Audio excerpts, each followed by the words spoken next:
Good evening. It is 7 o'clock. I call to order the December 3rd, 2024 meeting of the Fort Atkinson City Council. Clerk Everett, would you please call the roll? Councilman Becker, Here. Councilman Jacob, Here. Councilman Johnson, Here. Councilman Schultz, Here. President Lesko here. Here. Item 3, public hearings. There are no public hearings scheduled this evening. Item 4, public comment. The City Council will receive comments from city residents. Comments are generally limited to 3 minutes per individual. Anyone wishing to speak is required to sign up in advance or state the following items for the record when called upon: name, address, subject matter, and contact information. No action will be taken on any public comments unless the item is also elsewhere on the agenda. Please note, for those who are following along on Zoom, if anyone on the Zoom wishes to speak during public comment period, please raise your virtual hand through Zoom. The chat box is not monitored during the meeting, and those on the call, please remain muted if you're not recognized to speak. We did not have anyone in person sign up to address the council this evening. At this time, I would invite anyone following along on Zoom. If you are interested in providing public comment, please state your name and address for the record.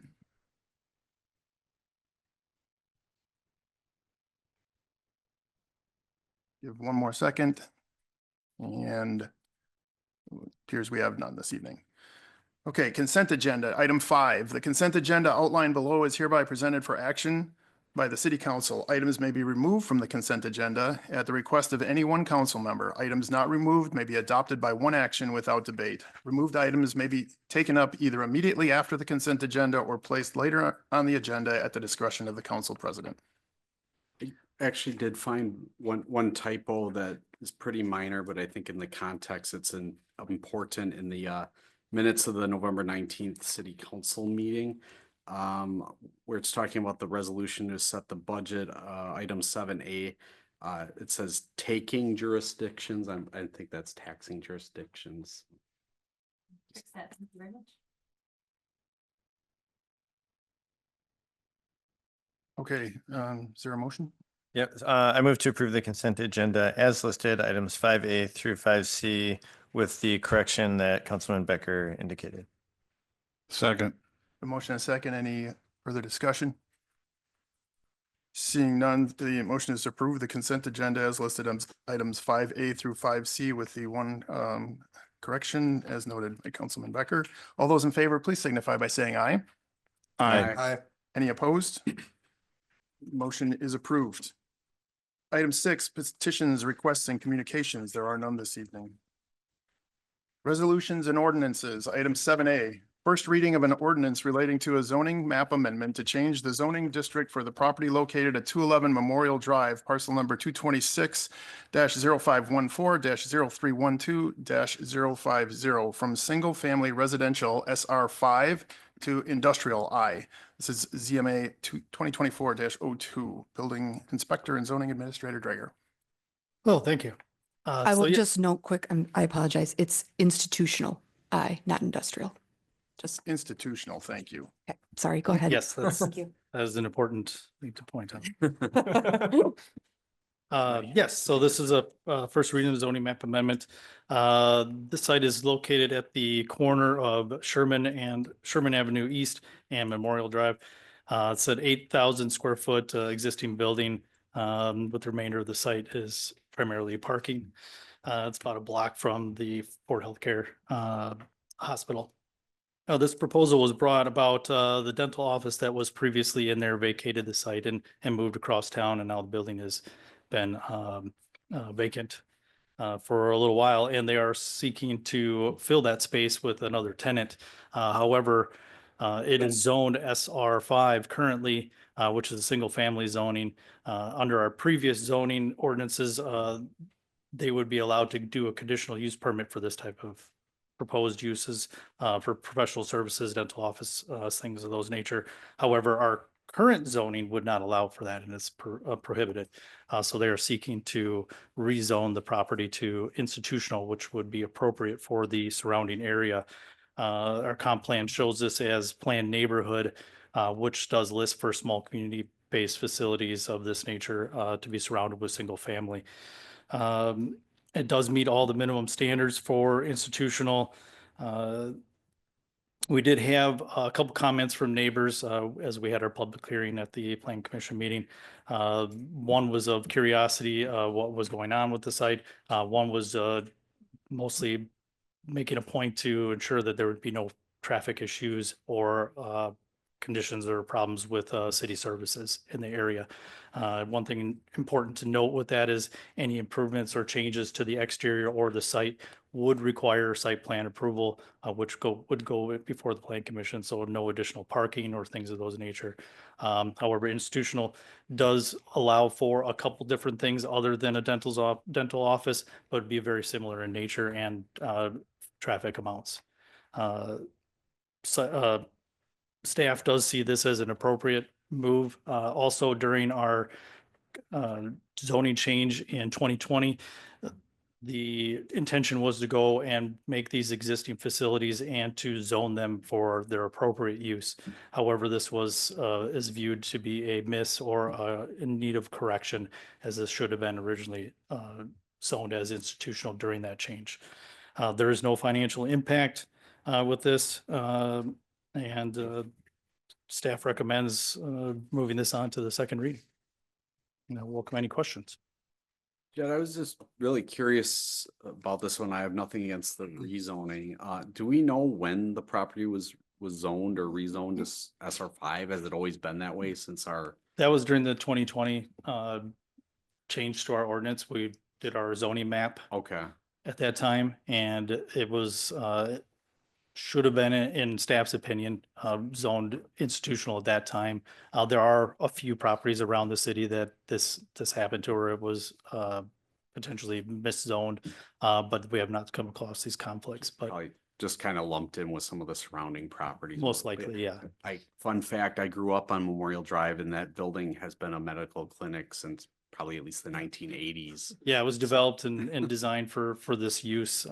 So that's, once again, that's why staff finds it appropriate to zone it to that institutional, which is, appropriate for everything else that's around it with the healthcare facilities and intertwined with the single family residences.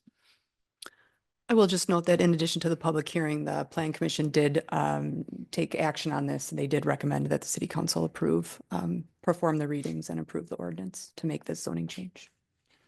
Do you know at the Plan Commission hearing, the questions that were raised, would it be safe to say the answers met the satisfaction or approval of? I think so. I didn't hear any further comment on it. I did follow up after those comments with the item, which I mentioned with the site plan approval, having to go through Plan Commission for any changes to the exterior or the site itself. Okay, any other questions? I think you mentioned it. This doesn't change how the property gets taxed. No, Okay. no, it's currently being, to my understanding, yes, it would not change that taxing thing. It's Correct. based on its use. Gotcha. Understood. Yeah, it would remain commercial property. I move to direct the city manager to prepare the ordinance for a second and possible third final reading at the meeting December 17th, 2024. Second. A motion and a second. Any further discussion? Hearing none, the motion is to direct the city manager to prepare the ordinance for a second and possible third and final reading at the meeting on December 17th, 2024. All those in favor, please signify by saying aye. Aye. Any opposed? Motion is approved. Item 7B, review and possible action relating to a resolution adopting the 2025 stormwater utility rate. City engineer and director of public works, Sally. Thank you. The presentation from Trilogy Consulting was at the last meeting, kind of giving an outline of both the stormwater and the water and sewer utilities. This resolution is specific to the stormwater utility rate. As we have, we're in year 2 of, I think, roughly a 5-year plan of increasing the rates such that we can make sure that we're staying ahead of our infrastructure costs for maintenance and replacement. This year, we are increasing 20%. To a total of $78.60 per ERU.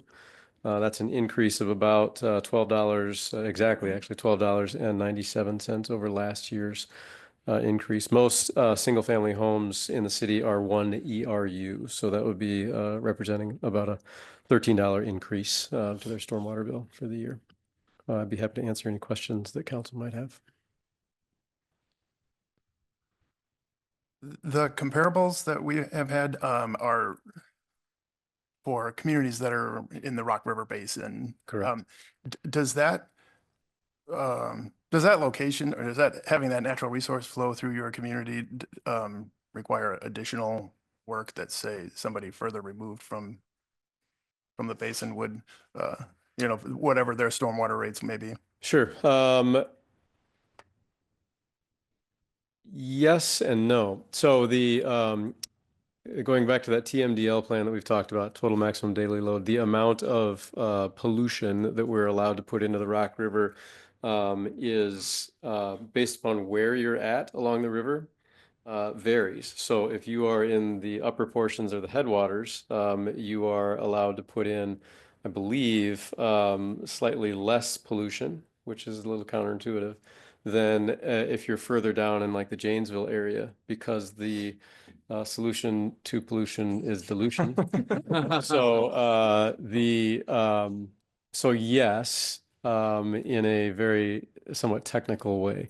However, getting away from the science and tech stuff, the city of Milton and the town of Milton, which are and Waupun as well, are part of this group.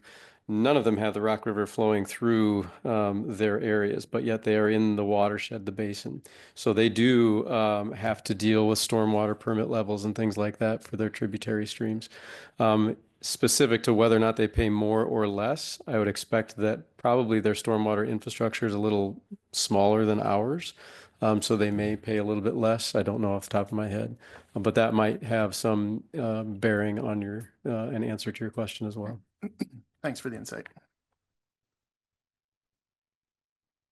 There any other questions, or do we have a motion? I'll move to adopt the resolution adopting the 2025 stormwater utility rate. Second. We have a motion and a second to adopt the resolution. Any further discussion? Hearing none, the motion is to approve the resolution adopting the 2025 stormwater utility rate. All those in favor, please signify by saying aye. Aye. Any opposed? Motion is approved. Item 7C, review and possible action relating to a resolution adopting the 2025 wastewater utility rates. Thank you. So as I mentioned, we talked about this as well with Trilogy at the last meeting. We were recommending a 3% increase to the wastewater utility rates to keep up with the consistent increases in costs for operations and maintenance out there. This on a typical residential bill, which includes two components to their bill. The first is the fixed cost component on the bill, and the second is based upon the amount of waste actually sent to the plant.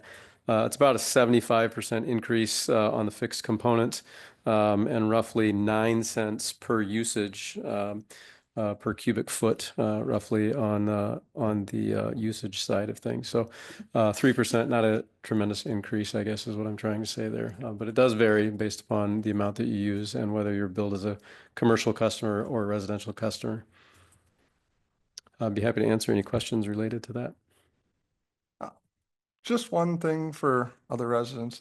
The utilities in aspect are completely self-funded. They don't get property tax funding, correct?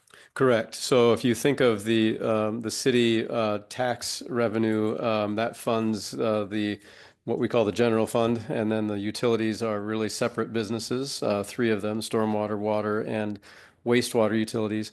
The revenue that is brought into those utilities is used specifically for stormwater projects or management or paying for a portion of my time. Same with water and same with wastewater. So they are accounting wise 3 separate entities, as is the city. So they're basically a break-even company, if you want to Correct. figure Yeah. it in that way. Yeah, we're not a for-profit. Now, we do, as you've seen, we do maintain a fund balance, which Yep. is that amount of money that we kind of keep for a rainy day, which came in very helpful with the Banker Road project that we started actually out there, and we talked about, I think at our last meeting or 2 meetings ago, maybe. Okay. Just for clarification for people who don't understand that that's why these rate increases is because they have to self-sustain themselves. Correct. Yep. So Any other questions? I would move to approve the resolution adopting the 2025 wastewater utility rates. Second. A motion and a second to approve the resolution. Any further discussion? Hearing none, the motion is to approve the resolution adopting the 2025 wastewater utility rates. All those in favor, please signify by saying aye. Aye. Aye. Any opposed? Motion is approved. Thank you. Thank you. Reports of officers, boards, and committees. Item 8A, City Manager's Report. Manager Hausman. Thank you. On November 21st, I participated in the swearing-in ceremony for the city's newest firefighter paramedic, Michaela Jurgens. Congratulations and welcome to Michaela. I'd also like to say happy birthday to Chief Peterson. Also on November 21st, I attended a Thrive ED JCEDC education session on public-private partnerships. The Sigma Group presented examples of initiatives that have resulted in successful development in other communities, and I'll be reaching out to them as we get closer to the redevelopment stage for the Lorman property to get some understanding of what can be done there. Tomorrow morning, I will attend the Thrive ED JCEDC strategic planning update in Jefferson. It's an important opportunity to review the existing strategic plan for this organization and determine if any adjustments need to be made moving forward. On Thursday morning, I will be in Jefferson, also in Jefferson, for the first Jefferson County Legislative Breakfast. Mayors, city and village presidents, town chairs, as well as administrators and managers have been invited to provide updates. The federal and state legislators will also be present to share information and discuss upcoming legislative priorities. Winter parking regulations are now in effect. Our very kind police department issued 548 warnings over the last 2 days to ensure that people remember this annual occurrence. And for more information, please do visit the city's website under alternate side parking. It's got all the details as to the expectations there. Also, just want to note that the city's compost site will close on Saturday, December 7th for the season, and will reopen the first Saturday in April. This weekend, the city's downtown will be busy with the Chamber's holiday market and trolley rides, as well as Santa and hay rides at Badger Bank. And then on Sunday, there's a holiday parade. So the weather is looking pretty reasonable, so I hope everybody can participate. The city, the Chamber, and Enactus at UW-Whitewater continue to work together on the Boost Fort Atkinson business competition. The unveiling of the logo and the official kickoff for the business pitch competition will take place on Wednesday, December 11th at 5:30 p.m. at the Horde Museum. Please plan to attend if you're interested in the program requirements or how to get involved. As just a reminder, the winner of that program will be announced in late April after a lot of after some judging, but also a lot of community engagement there. And the prize is a year of free rent at a downtown storefront location. Finally, staff is working hard to get the 2024 tax bills ready for distribution. We've had a lot of inquiries already, but they will not be mailed until the week of December 16th. So we appreciate everybody's patience as we collect all the inserts and fold and stuff and mail a few thousand of those tax bills. So that is all I have. So thank you. Thank you for the report.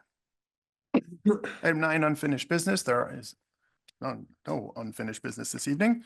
New business, item 10A, review and possible action relating to a public monument review, an Eagle Scout project to install bike repair stand located at the Rotary Train Depot. We have Park and Rec Director Dayton. Good evening. I am excited to share this project with you along with future Eagle Scout Landon Stachel. We had met with the Park and Rec Board back in September and reviewed this project, reviewed the location, and also working with my park staff as well to find an appropriate location with this. So it was vetted in that sense. We also took this to Planning Commission to complete and make sure that we have all the requirements set for the public monument review process, and that commission also recommended this project as well. I'm not going to go into too much of the details because I want Landon to do a lot of that. And the one thing I did want to touch on, though, is that throughout this project, we will provide staff to the Boy Scouts, to Landon, to make sure that they have the appropriate support and make sure that all the installation is done to a good quality extent. So I'm going to pass this over to Landon, and he is going to share his presentation with you. Landon, if it's okay, I'm just going to drive. So you just give me a heads up where when you want me to change slides. Okay? Alrighty, because I know last week the clicker was working and it didn't. So, hello, my name's Landon Stachel. I've been in scouting over half my life. I started in first grade in Cub Scouts and fifth grade from Berry Elementary to the middle school. I did my crossing over into Troop 134. And that was way before COVID. So, yes, it has been a little while. Next slide, please. So my project overview is to make a publicly accessible bike repair stand, including a website with videos and step-by-step instructions on how to fix a flat tire, adjust your steering, adjust your brakes, adjust gear shifting, and fix the brakes. I know that here in Fort, I've lived here pretty much all my life, except for the first 2 years I was in Cambridge. I have a trek bike and I like biking. I was actually out there this last weekend on the bike trail looking at the lights. They weren't on, unfortunately. It was the daytime, so it kind of defeats the point a little. So on the screen here, there are two bike stands. The one on the top left is the deluxe version. The one on the bottom right is the standard version. They both achieve the same points. They are both vandal resistant. They can be removed. They need special tools though. They're designed to be outdoors and they're mounted on a concrete pad or on a concrete cylinder in the ground. It's not easy to remove if you don't have the right tools. The pentagon on there is what the bit looks like to take it out. It's made, excuse me, it is a pentalobe. Same thing on top of a fire hydrant. Sorry about that, I'm just getting over being sick. All right, and the tools are designed to not easily be removed. You have to take the stand apart with a special security bit so that the tools are less likely to get stolen, misplaced, or unfortunately nowadays walked off. Next slide, please. I divided it into 6 phases. Phase 1 is planning, phase 2 is fundraising, phase 3 is purchasing, 4 is preparation of the installation site, 5 is the installation, and 6 is the online toolbox, as I'd like to call it. Next slide, please. So for the deciding location, we did have a couple of points that are listed here. As you can see on the map, the yellow line is where the bike path is, starting behind Ace Hardware here in town and going all the way through Covered Bridge and to Milton Janesville area. Next slide, please. So one of our ideas was the municipal lot. Oh, you can't see it right here, but there is a red dot on the map where it would roughly be. Thank you. So that was just behind this building here. That was one of our possible installation sites. The Lions Park Pavilion across from the fireside was another possible site. The Rotary Depot building, the one that we have kind of picked out, it is right by the Robert Street Bridge. It's by a very busy road. Not once have I seen that intersection empty. And I've been driving for about a year now. I know, scary, right? And then the next area was the Bicentennial Park lot. It is back by the fire department and the Rock River. It's a little tucked away, but still a good spot to go. And the other spot was the Farmco Lane parking lot outside of the wastewater treatment plant and behind a Quick Trip.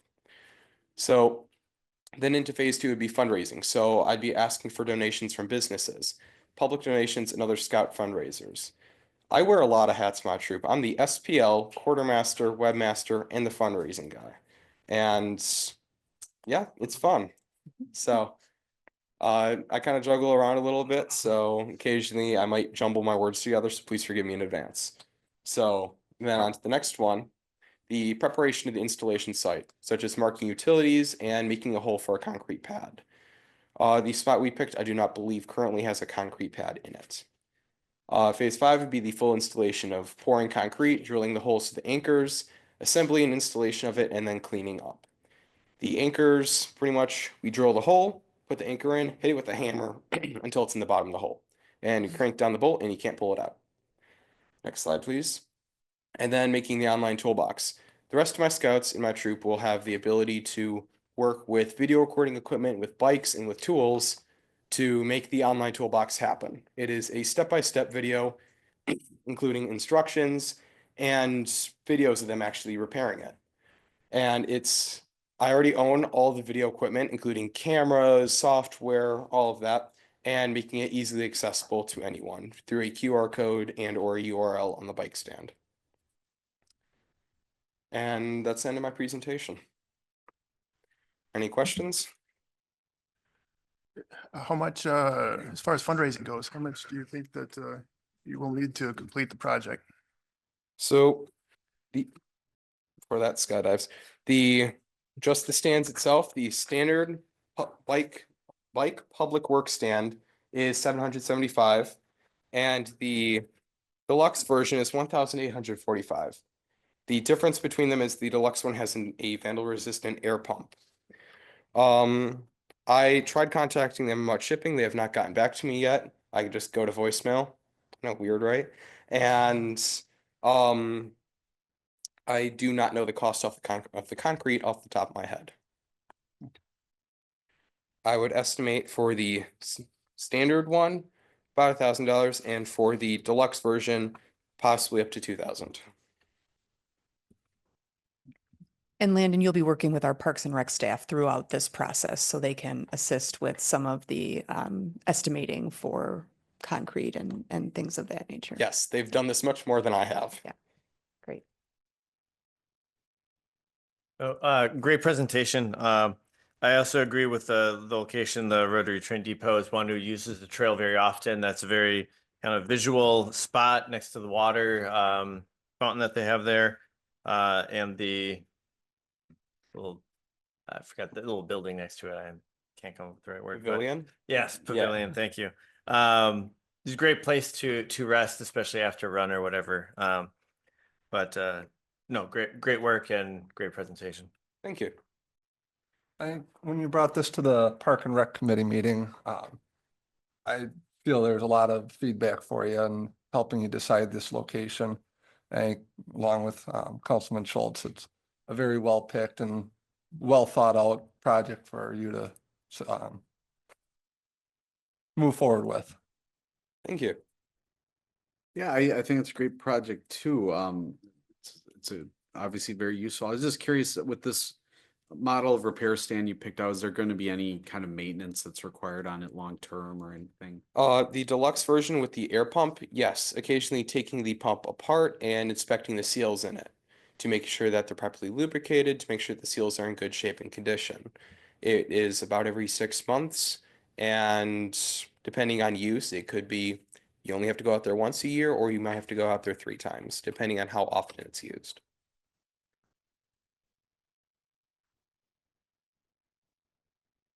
Any other questions? If not, I would entertain a motion. I would move to approve the public monument review for the Eagle Scout project to install a bike repair stand located at the Rotary Train Depot. Second. We have a motion, a second to approve the project. Are there any other questions, any further discussion? One question, if members, and you don't have to answer this if you don't want to, personal information, but if a member of the public wanted to donate to this, because I think it's an awesome idea, would be able to. I think if it's okay, Landon, we'll get your contact information and we can figure out a way to get it to folks. All righty.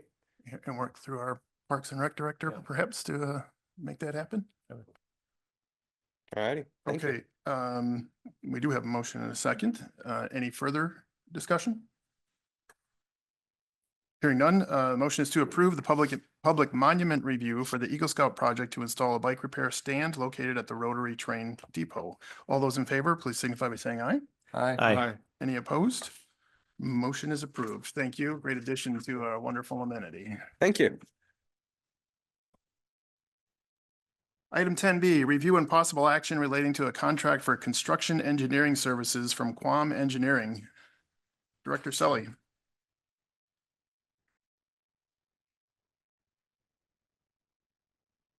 Thank you. Wrote down some notes here. There we go. This is a request to approve a contract for Quam Engineering that performed the design on the Banker Road development. We're moving into construction now. If you haven't been out, there are lots of pieces of large equipment out there, and We are moving around Earth as we speak. So good stuff happening out there. We're consistent with the practice of having the design engineer take that role through the construction period as well and provide construction oversight services to us. I wanted to clarify this, and I did in the memo. I think hopefully everyone understood that I did make a mistake in the additional design fees that we approved for this as addendum 1. I was indicating to council that that was for the design for Banker Road. Remember, we took that out of the original design contract. I was mistaken. That design effort, that addendum, was for the addition of 2 roads and the grading plan out in the what is now Banker Road area. The total amount to that contract with addendum 1 was, I didn't write that down, roughly $208,000, and we have about $18,000 left. So that $18,000 will be used to start that Banker Road effort. We have a design meeting scheduled for that, I think, next week. And that is covered by the $1.4 million grant that we received from DNR. So I want to take this opportunity to clarify that related to this request. But obviously with my departure, I want to make sure that that was clear for everyone. The construction contract with Quam Engineering will cover a lot of staking, as you can see in their proposal. And the more traditional contract or construction contract management of quantities, pay applications, requests for information and things of that nature. We have pared this down a little bit. I will note this will be a long project and a fairly involved project, and I've asked them to make sure that they provide as much oversight as they can in the beginning, and then as the crews and everybody working out there become comfortable with the site, to then be available more as needed, as opposed to simply having a person out there 24 hours, or not 24 hours a day, 40 hours a week during construction to try to save the city some money. You'll note in the proposal that there were some ranges supplied, and I appreciated that. I didn't ask for it, but it does kind of define the nature of this situation.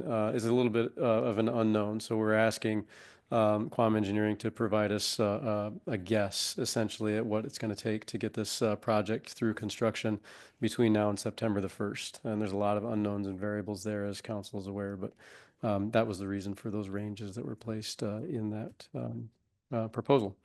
So with that, I'd be happy to answer any questions related to this contract for construction period services from Quam Engineering.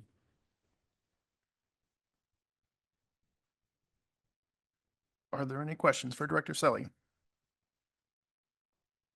They're not going to be doing like surveying for the lots in there. No, with they it. will, well, let me be more specific. So their scope includes laying out the lot markers, right? So that's part of the platting process. So we'll put down monuments or what's the term? Not stakes, pins, property irons, for defining the 4 corners of all those lots. That's Okay. part of the surveyor's job on this. That's covered under the existing contract for design. I suspect that we'll use some of that time in the construction period when the survey's out there to do that as well.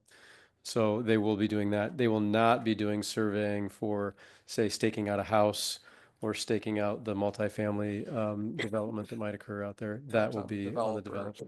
Correct. Yep.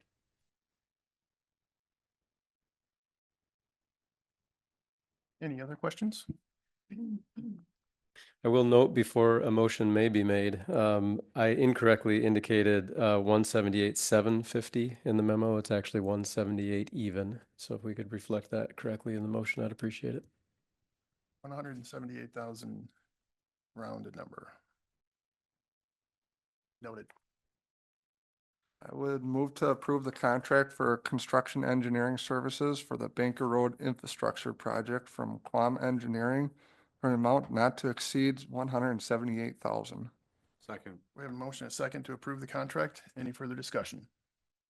I will just note for clarification for the public that this contract will be funded by the borrowing package that was approved by the city council at their last meeting on the 19th of November. Thank you for that. Any further discussion?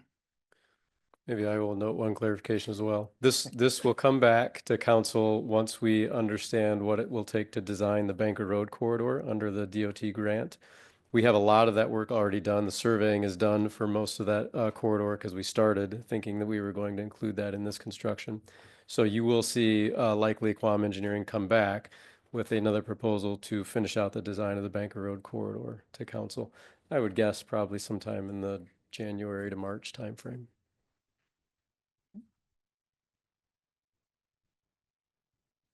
All right. Any other comments?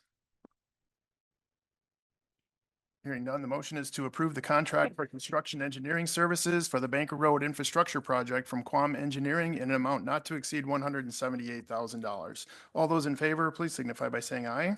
Aye. Any opposed? Motion is approved. Thank you. Thank you. Item 10C, review and possible action relating to an amendment to the rural fire contract and rural ambulance agreement between the city of Fort Atkinson and the town of Oakland to expand fire EMS services. Fire Chief Peterson. Good evening. I'm here to discuss a change in our contract with Oakland for their fire and EMS service. First, some background. As you know, the Fort Atkinson Fire Department proudly serves the city of Fort Atkinson, but we also serve parts of 5 surrounding townships, including Koshkonong, Sumner, Hebron, Jefferson, and Oakland Township. This is the same model that most of the area fire departments have. The town of Oakland has announced that it's ending its contract with Cambridge EMS and fire departments, creating a service gap for them effective January 1st of 2025. Oakland sought other avenues for EMS coverage and fire coverage from other departments and private companies, but they are unable to find an alternative option. This leaves Oakland without any EMS or fire service starting January 1st. And I'll note it's not my place to comment or become involved in the reason for their decision. Oakland Township officials approached us, Jefferson and Lake Mills, to see if we were able to provide service for that uncovered area. So some important notes I want to make. First is that I mentioned and made it clear with Oakland Township that we were not seeking to expand our service area. We didn't want to take part in a bidding process for that area or certainly be used as any leverage for them to attain better pricing. Secondly, we would not take over area from Cambridge Fire Department, and we would only consider taking over fire service area should they have no coverage at all, which is the case they have found themselves in now. And third, and probably most importantly, there's obviously a lot of emotions in that area about these changes.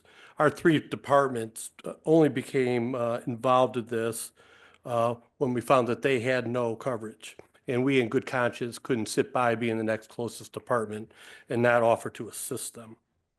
So I frame this as a neighbor helping a neighbor in need. Expand our service aligns with our commitment to help neighboring communities, and we're not actively seeking to pursue expansion. Lastly, our department coordinated with the other neighboring chiefs to determine response capability and coverage plans to the area. This wasn't a land grab by any department or a way to seek additional revenue streams, but the area fire service chiefs meeting to help solve a problem. So about our capabilities, we anticipate the current response times to that area fall in line with our maximum response times to other parts of the area that we cover now, and I can go into more detail with that if you'd like. I wouldn't take on that area if we didn't feel like we could cover it sufficiently. There'll be no change in the residents as far as when they dial 911, who's answering that call or how it's dispatched.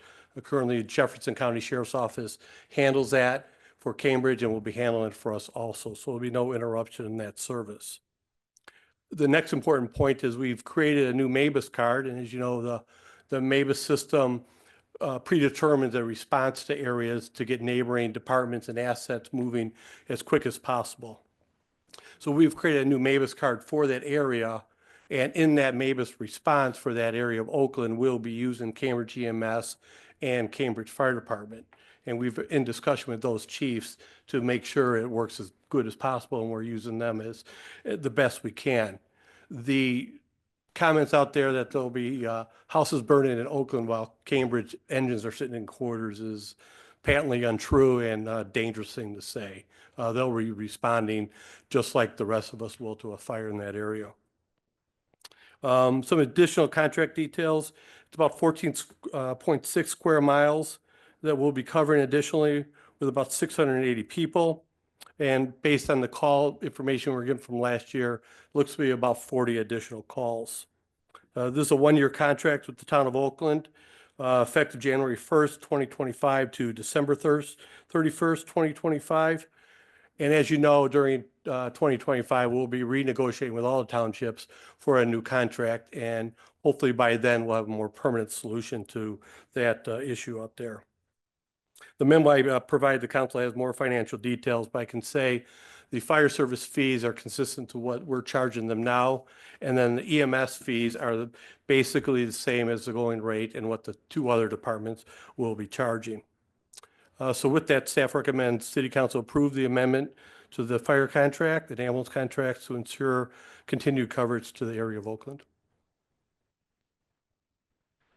I think you kind of alluded to this. So the reason why this contract is only 1 year is because you plan on doing negotiations with all 5 communities the following year. Yeah, and that was scheduled. Our contract's up and we're looking at a new contract with all of them, which is great because they're all on the same contract terms.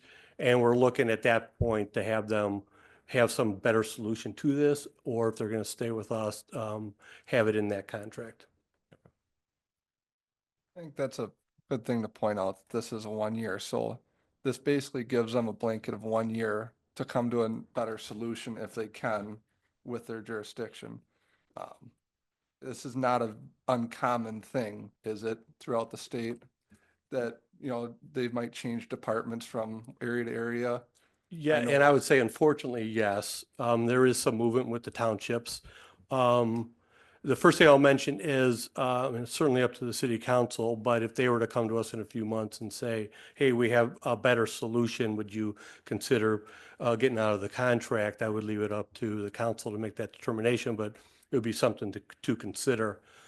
Second thing is fire departments like stability, and we like our budget to be stable. So the movement of contract board or township borders affects everybody. It shifts the financial burden to other people, but our costs don't change. So all departments want stability in the townships.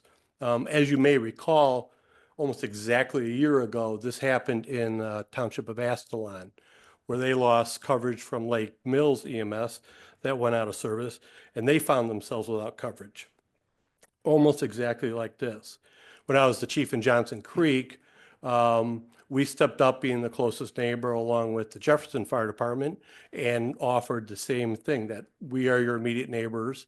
We won't sit by while you have no coverage. And we offered to cover them.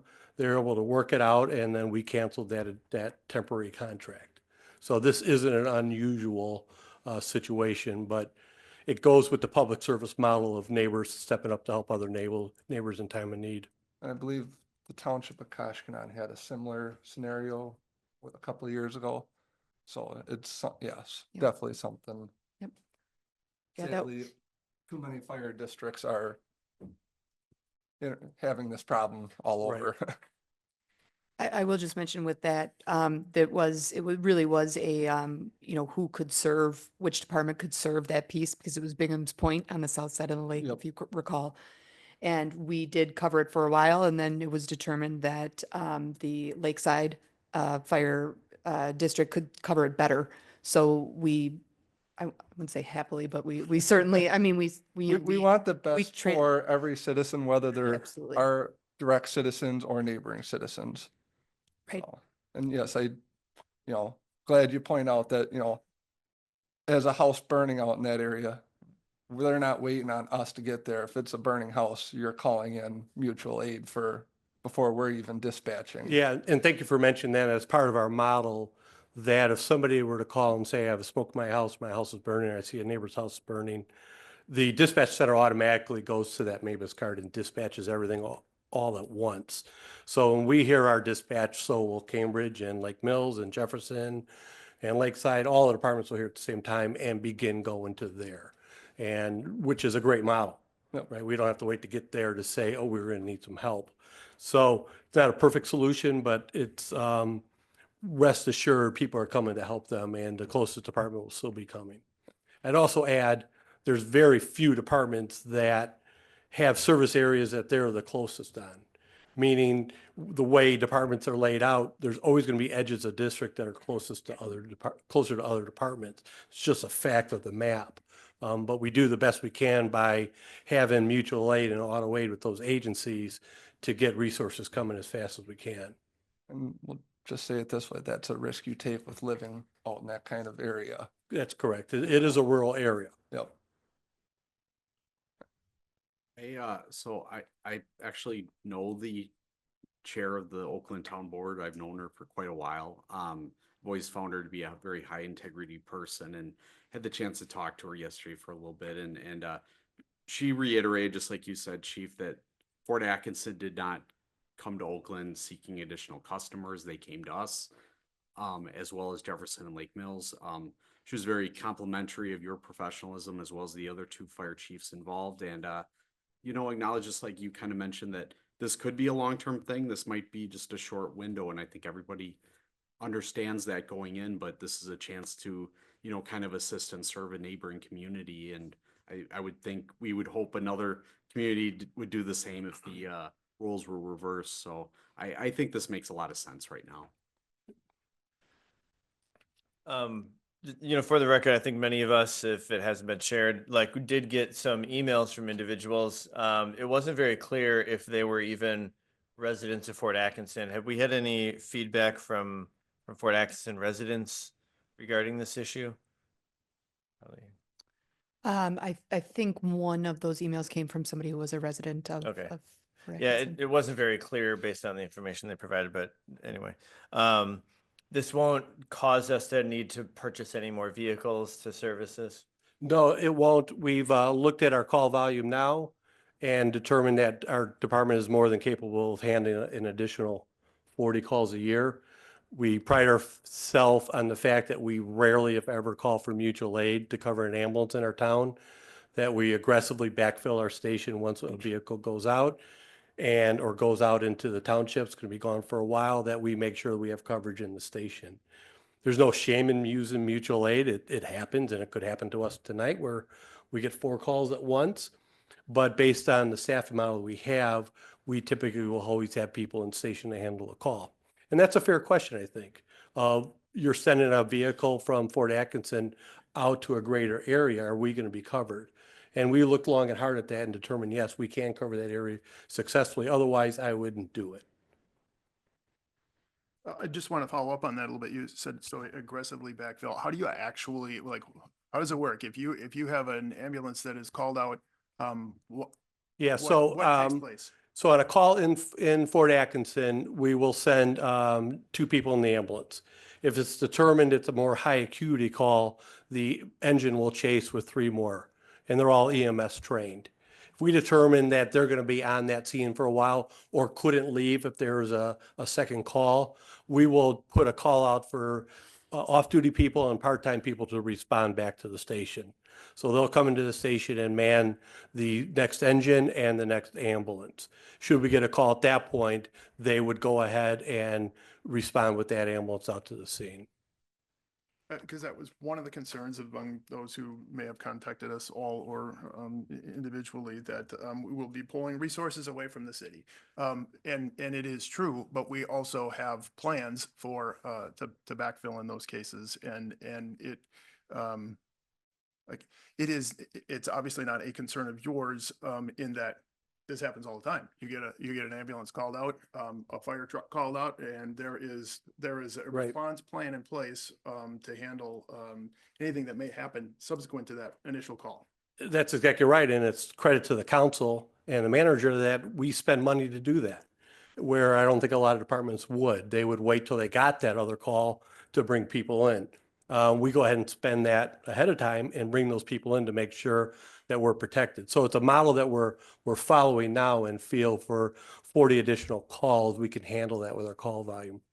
I did also want to follow up. You had mentioned max response times, and in our current service territory, how many miles, or maybe it's more appropriate to ask how many minutes, does it take to get to like the furthest reaches of our Yeah, service and territory? I think you're right the first time. It's difficult to talk minutes because we don't know the weather conditions or the road conditions or the time of year. So it's easier to look at it in miles. So to give some perspective, the farthest we go east in the town of Hebron is 11.3 miles. The farthest we go south into Kashkanan is 7.4 miles. The farthest we go southwest into Sumner is 8.1 miles. 8.1? 8.1. And then currently, the farthest we're going with Oakland Township now is 7.5 miles. And that'll be extended to 10.8 miles with this new contract. Still less than what it would take us to get. Right. Or maybe not. Minute, Yeah, and that's the- time-wise, but. Yeah, miles. and that's the issue we have is all roads aren't created equal. You can go a little bit faster on 12 than you can some of the county trunks. So, but our district going east to Hebron is going to be very similar. Our district going west into Oakland. And Oakland is as easy to get into going up 12. As far as you know, have any of the 5 townships in the past had concerns with the response times? I haven't heard anything. I attend most of the township meetings and I addressed Jefferson last night and discussed the same thing I'm speaking about now, and they didn't have concerns. I brought up the concern that they rightfully should have, is are we extending our resources too far, and gave them the same answer, which I think made sense to them, that we can, based on our model, handle an additional 40 calls. We didn't seek this. We're trying to help them out in their time of need, and should something change, then we would revisit it. Yeah, and I think that's key. I hope that we can at least lay to rest any kind of speculation that this is a territory grab on our part. It's not. It was I think neighbors being good neighbors and responding to a request for to extend some service to a neighboring township that we are already operating in. And that's the important point, is this isn't a new area we're going. We're not going into a different county or through another fire department to get to that area. This is simply an extension of our current borders to cover more. And the 3 chiefs sat down literally with a map and data and looked at who is able to best respond to each area. And so we did it fairly and what's best for the citizens in that area. And it's a 12-month agreement that we're looking at. Correct. It could be less, Could be less, could you know. could be more, but It's like, up to the township and the city council to determine that, but I think wisely we would revisit it. And to be fair, on the other hand, at some point, there needs to be a permanent solution. Just another thing to state, the reason that they need this coverage, right, was voted on both by majorities by Cambridge and Oakland. Per I think the article I read on it. So I mean, both of their city, their municipalities' leadership voted on it. It has presented the situation that we're talking about today.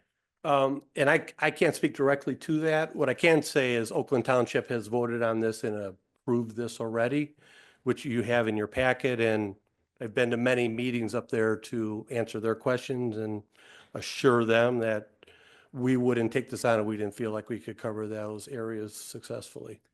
I think Councilmember Schultz was referring to the town of Oakland's decision to remove themselves from the Cambridge Fire District and I'm the sorry. Cambridge EMS Yes. District, which happened over a year ago. Okay. So they've had over a year to come to some sort of other solution as well. Okay. And they I'm have sorry, I not been. misinterpreted it. Yeah. And I've been at most of those meetings in Oakland just as a routine course of business, and have seen the progression of this and what they've tried to do to resolve this. Yeah. But like I said in the beginning, it's really not my position to comment on that or get involved in that. It's simply to lead the efforts to help them when they need it. Chief, in your experience, you've seen seen situations like this before. Any of them ever kind of come down to the 11th hour or the 10th? Yeah, and a half hour? unfortunately it did. And as I had talked about the town of Astalon, it came down to November also, which isn't ideal because we have work to do. And we just don't throw a switch and decide we're going to go into an area. We have to change our EMS plan, letting them know we have additional area. Our staff needs to drive through that area and drive every street, so we're familiar with it. We need to pre-plan difficult areas and water we have up there and businesses we have up there. We need to test the 911 coverage, even though they have it now. We want to ensure that it's working. We have a new Mavis card that we want to make sure is done right. And so all that takes time to make sure it's done well and professionally, and we're not going to have a mistake when we're needed. And that takes time. But given where we're at, we'll make that happen once this is approved. Are there any other questions for the chief? Is the billing for this done just under one contract, so blanket statement, we cover you? Or is it done per incident? So the contract terms are in the packet that we will bill the fire service cost for this area for 2025 will be $23,500. The equipment cost is $8,750 for a total of $32,250. And the cost for EMS service will be $42 per capita with approximately 680 residents for a total of $28,560. We currently invoice all of our towns quarterly for these services, and we would, excuse me, we already do the same for our current billing service in the town of Oakland, and we would just add that likely as a separate line item on the town of Oakland's quarterly invoice. So a town gets no additional bill from us for service to residents there or a vehicle accident. Thank you. However, they would have, there would be charges billed to insurance for Correct. EMS The incidents. individual would get billed, but the townships are never billed additionally. Okay, any other questions or is there a motion? I move to approve the amendment to the rural fire contract and the rural ambulance agreement between the city of Fort Atkinson and the town of Oakland to expand fire EMS services for 2025. Second. We have a motion and a second to approve the amendment. Any further discussion? Hearing none, the motion is to approve the amendment to the rural fire contract and the rural ambulance agreement between the city of Fort Atkinson and the town of Oakland to expand fire EMS services for 2025. All those in favor, please signify by saying aye. Aye. Any opposed? Motion is approved. Thank you, chief. Chief. Item 10D, review and possible action relating to the purchase of electronic control devices under the Police Department 2025 CIP. Chief Bump. Hello, everyone. Within the capital improvement budget for 2025, we established funds for the purchase of electronic control devices in the amount of $15,000. Electronic control device, or an ECD, is what people commonly know as a taser. We are on a 5-year cycle where we buy new tasers every 5 years. We have two tiers, so they last about 5 to 7 years. That's why we're on that 5-year cycle. But what we do is we take our 5 current use ones and move them down as secondary units, and we bring in the next new units, not 5, but the 8, and bring them in and shift them down, and then slowly shift out the oldest ones that are no longer serviceable. I'm coming before you now in 2024 because Taser is increasing all their prices January 1st. So in order to lock in current pricing as quoted and to avoid any additional costs that go over our capital improvement funds that we've budgeted, I want to get that order set. That order, if we make it this week, will be no delivery in 2024. No purchases will occur in 2024. We'll take delivery in the new year, and they won't have to be paid until we receive them in the new year. We budgeted the $15,000, and I was able to get our quote for everything we need for $14,000 $985.80. And I know that if we don't get it ordered before the new year, that price will go over what we've budgeted. Is there any questions about the memo or the quote or the cost or anything that I could answer?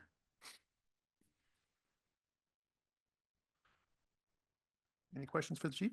I just want to say thank you, Chief, for your continuing to be very cognizant of our financial position by, cycling through those tasers in a way that allows us to only have to purchase 5 every 5 years. Yeah, well, 8 actually, but I said the wrong number, sorry. But it's important that we have them. You might say, well, how many officers need one or that are on duty at a time? But there's a lot of times where we have all of our patrol officers who are wearing one, the supervisors, the detectives, the school resource officer, and then if we have a special event where people are going out, so having enough is important.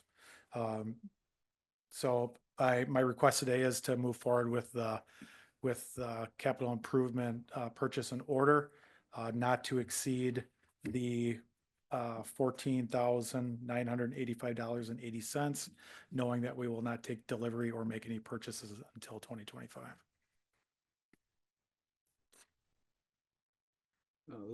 This makes sense, and like Manager Hausman said, we appreciate your fiscal oversight on these matters. So I will move to authorize staff to purchase replacement electronic control devices from Axon for $14,985.80 as budgeted in the Police Department 2025 CIP. Second. We have a motion, a second. Any further discussion? Yeah, doesn't impact my vote at all. I'm curious, how often are tasers actually used or employed on an annual basis in Fort Atkinson? I don't have the exact number or the averages, but we do deploy them from time to time. I would say on average, maybe 10 times a year. So not as often, but when we do deploy them, it's something that needs to be done to use a less lethal amount of force to take someone into custody. So officers and people we're taking into custody aren't injured. It's a more safe way to try to use force, gain compliance without actually using higher levels of force. With using them so at least sparingly, which is good. Are they still tested at some level to say their effectiveness is up to par? Yeah, we actually test them every single day. So the cartridge that deploys comes off on the end of it, and we test them, make sure the battery is operational, everything's functional, and they do spark. We call it a spark test. And then after we do that 2-second to 4-second test, it goes back together and goes on the officer's belt. So every day we test them to make sure that they're functioning properly. Excellent. You said you're phasing out the old ones. Where do you just throw them, or do you like sell them on surplus or something? Or We try not to sell them. What we'll do is we'll maintain them as long as they function. And when they stop functioning, then we will destroy them. Or if we can sell them back to Taser, which is what they prefer, because they like to have all control of all their stuff. We'll look into that at that time. Okay. Any other discussion? We do have a motion and a second. Hearing no further discussion, the motion is to authorize staff to purchase replacement electronic control devices from Axon for $14,985.80 as budgeted in the Police Department 2025 CIP. All those in favor, please signify by saying aye. Aye. Aye. Any opposed? Motion is approved. Thank you. Item 10E, review and possible action relating to the purchase of 2 squad cars under the Police Department 2025 CIP. Chief Bum. It's another one of those situations where we want to get the items ordered before prices go up, but also the sooner we order them, the sooner we get them, right? So there's like a 4 to 6 month delay in the time you order a car and when it actually arrives at the dealership, so we can take possession of it. And we want to make sure we do that within the first part of the year so we can get them deployed to the road. In the 2025 capital improvement budget, we budgeted $138,000 towards the purchase of 2 new squad cars. And I know you're going to say that's a lot of money for 2 cars. It's the 2 vehicles plus all the equipment that goes into those vehicles, and then also the graphics that go on that vehicle. These are a little bit more this year, mainly because the cars that we are taking out of service are of an older style. So the first generation Ford Explorer that came out in 2017, 2018. And then also we have a couple Taurus sedans. And the equipment we need needs to go into the new, most current model design of the Ford Explorer or the police Interceptor, Ford Interceptor. So all of the equipment that goes inside of the car and everything that attaches on it that's aftermarket, law enforcement specific, has to be new, unfortunately. But today I'm just coming before you to get permission to order the 2 squad cars. And then I'll come back on the 17th with the other requests for all of the bits that go on the car. So tonight it's just the 2 squad cars. I went out and got 2 quotes, one from Ewald, who has the state contract again for the entire state of Wisconsin for fleet and squad cars. And their price is typically very competitive, and they've won that state contract for being competitive. And then I also like to get that quote from our local Ford dealer, just in case we can use local business. This year, Griffin provided a quote as well. The quotes are identical, so the equipment and the way we're ordering the car, they're both exactly the same. Both quotes are quoting the exact same equipment and setup and everything on the vehicle, just so you are aware of that. Ewald quoted $45,787 a squad, and Griffin Ford quoted $45,494.76 for squads. So our local dealer was able to come in below the state contract price. And today I'm looking to get your permission to move forward and order those squads so we get them in March, April, May sometime and get them on the road hopefully before sometime in May or June. The cost would be for the 2 squad cars. So the specific order for Griffin would not exceed the $90,989.52. Any questions? Not a question, but just before, there are maybe any questions or a motion, the dollar amounts that the chief noted are accurate. There is a transposed couple digits get transposed in our agenda packet. It should be $90,989.52, not $898.52. Thank you to our finance director for spotting that. 2 things. Again, glad you sourced through our local dealer and see that we're gonna likely provide them the business again, as you did last year. Second thing, I had resident reach out to me. What's the plans with the retiring squads? Are they going to another department or going out on the block? Yep. So one of them for sure is going to go to the fire department. We have a SUV that is ready to be cycled out, and they're in need of an SUV, so it works out really well. The timing's good. We have one other car that I think we're actually going to keep within our fleet because our department has changed a little bit. And the intention was to hang on to a vehicle so our manpower had the vehicles they need, with our department increasing by 2 officers, another detective, and stuff like that. So we might be, I think we're keeping the other one. Okay. But if we do get rid of everything, it's always offered to every department every year that we cycle cars out. Okay. We're not getting ourselves into a position where we are ordering squad cars more often because of the pending price increases. We're still generally sticking to like what, every 5 years or X number of years. It's Yeah. just, we've just shifted that forward 1 year. We've always tried to stay on a cycle of where we do 2 cars, and then 1 car, and then we go back to 2 and 1. We've actually had some pretty good luck with our Ford squads over the last 5 or 6 years. And there's been a couple years instead of getting 2 where we've gotten just 1 a few times, just to kind of play our part in saving money and knowing that our fleet is doing okay. So we haven't changed anything except for maybe scaled it back when we felt like it would be okay to do so. Okay. So, but no, we typically try to buy 2 cars, and then every 3rd year buy 1 is kind of like our cycle and our plan that we go with. Okay. One other question I had now, somebody had brought up, why are we only going with Fords? Is it just that's the only true manufacturer for a squad car now, or? It has to do with It has to do with a couple of reasons. One is, we made a transition away from Chevy a few years back. Chevy stopped making sedans. And then we wanted to go to a more dynamic fleet. We wanted to have a mix and have sedans and SUVs was the initial transition. And our hope was Ford would make sedans and they'd make SUVs and we'd have a fleet that was half and half and that was dynamic to deal with what we deal with on the road, with weather and whatnot. And then all of a sudden, everybody stops making cars now. So none of the squads are sedans anymore that of any of the manufacturers. And right now it's we save more money and we are more efficient with our money and equipment if we continue with the same vehicle, because very often, except for when they have big redesigns, we can take the equipment out of the old car and put it into the new car.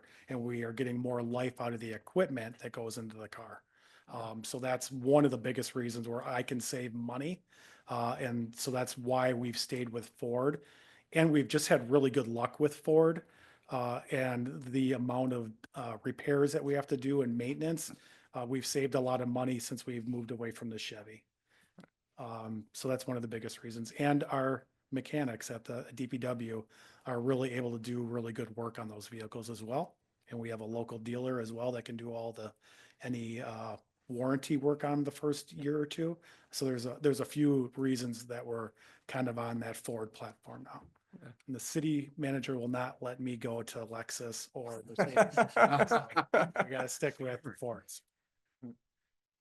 Every once in a while, he tries to sneak something into the CIP. and I've brought it I up a few have to times. find it and put a big X on it. Ready Other- for motion? Yeah.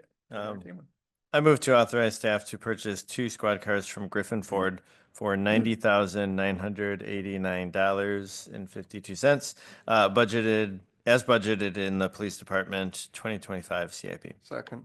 We have motion and a second to approve the purchase. Any further discussion? Hearing none, the motion is to authorize staff to purchase 2 squad cars from Griffin Ford for $90,989.52 as budgeted in the Police Department 2025 CIP. All those in favor, please signify by saying aye. Aye. Any opposed? Motion is approved. Thanks, Chief. Thank you. Item 10F, review and possible action relating to a contract for city engineer services with Rukert and Milky Incorporated. Manager Hausman. Thank you. So with the departure of our Public Works Director, Andy Selly, who currently also serves as a city engineer, we will need some services for a licensed professional engineer. We've worked with several firms over the last few years, and we generally do requests for proposals or RFPs for most of our professional services relating to engineering and specific project management. But there are some efficiencies that can be obtained by designating one firm to serve as the city's interim city engineer. And in 2022, we did enter into a master services agreement with Rukert and Milky for principal engineering services due to our inability to hire an assistant engineer position. And since that time, we did change that position from the assistant city engineer to a city engineer and separated it from the public works director position. That city engineer position remains vacant, and the city has a well-established relationship with Andy Burt of Rukert and Milky, who is here tonight, and I will let him introduce himself in a couple minutes if the council so wishes. So the length of time for this agreement is unknown at this time. We have issued a request for proposals for recruitment services to assist with the Public Works Director position recruitment. And once that position is filled, then we will together, the new Public Works Director and I will strategize on to how to potentially fill that city engineer position or continue to use consulting services or those decisions will likely come back to the city council depending on where we land. Attached to the memo in the report include in your packet have the costs for this hourly rates, which are slightly discounted for us when we do have that city engineer designation, as well as a discounted rate for attendance at city council meetings like tonight. We are estimating the need for these services to be about 4 to 8 hours per week. which would equate to about $720 to $1,400 or so per week. This is not a budgeted expense, but there will be cost savings due to vacancies for both the city engineer and director of public works positions. There is some additional information in the packet from Rupert and Milky, including some of the other services that they provide, which actually is, it's wonderful to have a licensed professional engineer on staff, but when you do use a consulting service, there's access to a wider range of skill sets and some additional services. So with that, I will recommend that the city council approve this contract for interim engineering services with Rupert and Milky and authorize the city manager to execute on behalf of the city. As I mentioned, we do have Andy Burt here. If the council so supports that, he can introduce himself and maybe tell the council a little bit about yourself and your experience with Rupert and Milky. Sure, Mr. Burt, if you would step forward to the podium, please. Yeah, thank you. As the manager said, I'm Andy Bear with Rooker and Milky. I'm in our Madison office. And more recently, I have worked with the city on the last, I think, 4 water main improvement and street utility projects, where we were the designer as well as overseeing some of the construction.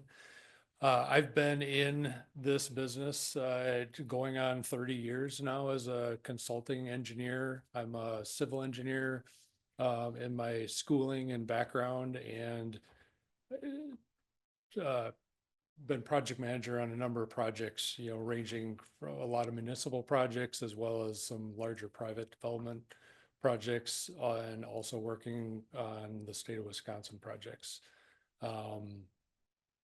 Like I said, work in the Madison office and live in that area as well. So if there's any specific questions you might have, both my past history, experience, projects moving forward, I'd be happy to answer those, and appreciate your looking to me and Rooker Milky to assist the city in this time of need. So thank you.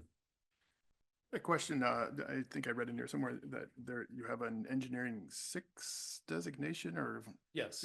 And is that a common industry? It's pretty common, but yeah, in our firm, we just have a designation of engineer level based on experience and your licensure and things like that. But it's fairly common to have those 6 levels.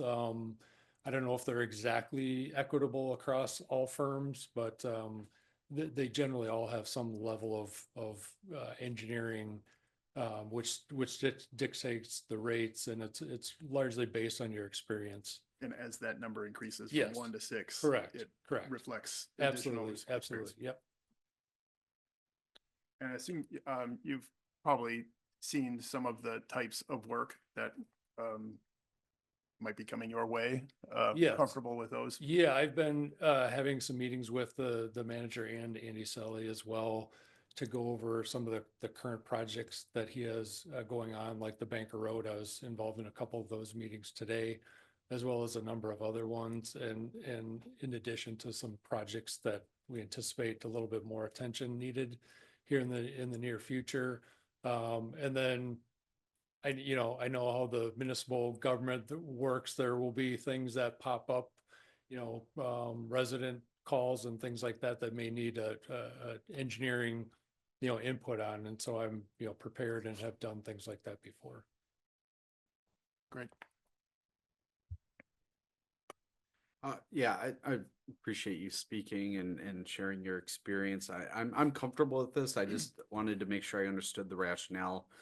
As the memo mentioned, we usually do go to RFP for things. Is this just, we already have the established relationship, or is it the time consideration that's involved? It's the established relationship, as well as Mr. Burt's been engaged in a lot of the projects that we have already going on. So there's some efficiencies to be gained there.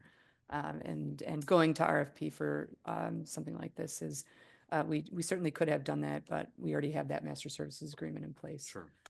And like I said, he's very experienced with Fort Atkinson. I appreciate that background. I can speak to that a little bit too. Andy's been involved in the Lorman project, coming in kind of the 11th hour, putting together some specifications for the construction that we did out there. He's currently working with the school district with some of the high school design work out there. He's done a lot of stormwater stuff for us that hasn't come to council yet, but looking at some areas down around the OSI site. He's really been kind of involved at in some instances, at a very deep level in projects, but in many instances, just enough to kind of understand when we say Lorman, he knows exactly where the site is and what the history is. So there's definitely a value to that I was strongly urged Manager Houseman to kind of take advantage of too.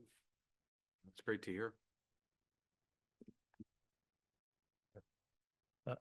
I move to approve the contract for interim city engineer services with Ruckert and Milky Inc. and authorize the city manager to execute on behalf of the city. Second. We have a motion and a second to approve the contract. Any further discussion?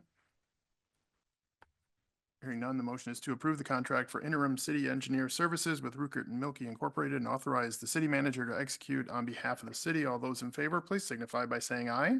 Aye. Any opposed? Motion is approved. Thanks for coming out tonight. Thank you.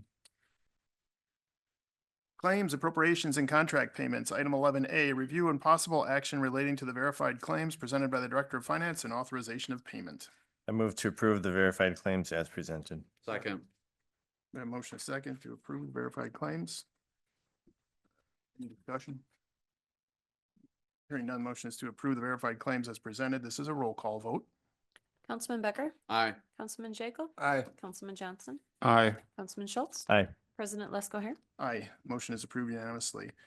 Closed session, item 12A, the city council may consider a motion to convene in closed session pursuant to state statute section 19.851E to conduct other specified business where competitive or bargaining reasons require a closed session. It's a review of a development draft agreement for the Ridgeview Estates. Manager Holzman, anything before I entertain a motion to go into closed session? Nope. Okay, I move to convene in the closed session pursuant to state statute section 19.851E to conduct other specified business where competitive or bargaining reasons require closed session. Review of a draft development agreement for Ridgeview Estates. Second. I have a motion and a second to go into closed session. Any discussion? Hearing none, the motion is to convene in closed session pursuant to state statute section 19.851E to conduct other specified business where competitive or bargaining reasons require a closed session. This is a review of draft development agreement for Ridgeview Estates. All those in favor, please signify by saying aye. Aye. Aye. Aye. Any opposed? We are in closed session. Just for members of the public, we do not intend to return to closed session to do anything other than to adjourn. Open session, I mean.